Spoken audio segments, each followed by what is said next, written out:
時々感じる。これからの世界がこんな世界だったらって。これからの景色はこんな感じになっていくのだろうか。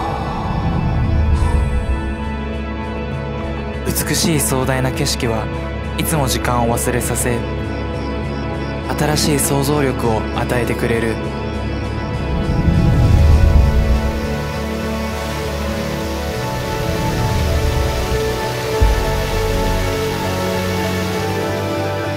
世界にはまだ見たことのない情景がたくさんある。不安もあるだろう。きっとあなたが前を向き続ければ世界はもう少し良くなるかもしれない。